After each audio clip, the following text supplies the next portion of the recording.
সালাম ইয়া রাগিবুল ইলম। হেদায়ার পথে মিডিয়া হয়ে হেদায়া মিডিয়ার আবির্ভাব, জ্ঞান সুধার বিনিময়ে করি রবের সাথে ভাব।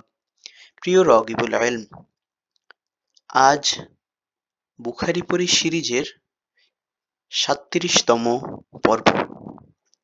আর আজ আমরা শিখতে চলেছি বুখারী শরীফের পরিচ্ছেদ নং ২৭ থেকে।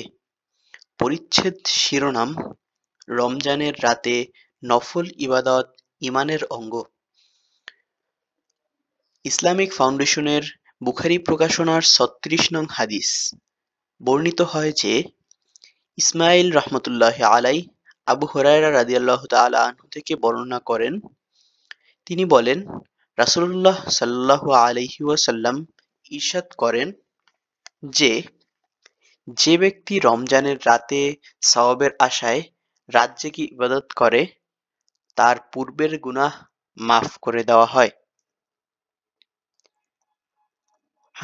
عن أبي هريرة رضي الله تعالى عنه أن رسول الله صلى الله عليه وسلم من قام رمضان إيمانا واحتسابا غفر له ما قدم من ذنبه। এভাবেই প্রতিদিন একটি করে হাদিস শিখে রাসূলুল্লাহ সাল্লাল্লাহু আলাইহি ওয়াসাল্লামের ব্যক্তিত্বকে আপন করে নিতে হেদায়া মিডিয়া সাবস্ক্রাইব করে বেল বাটনে অল সেট আপ করুন। আর ফেসবুকে ফলো করুন, যাতে রাসূলুল্লাহ সাল্লাল্লাহু আলাইহি ওয়াসাল্লামের কথাগুলো আপনার কাছে পৌঁছে যায় সবার আগে। আর সদকায়ে জারিয়ার মর্তবা অর্জনে লাইক, কমেন্ট, শেয়ার করে পাশেই থাকুন। আসসালামু আলাইকুম ওয়া রাহমাতুল্লাহি ওয়া বারাকাতুহু।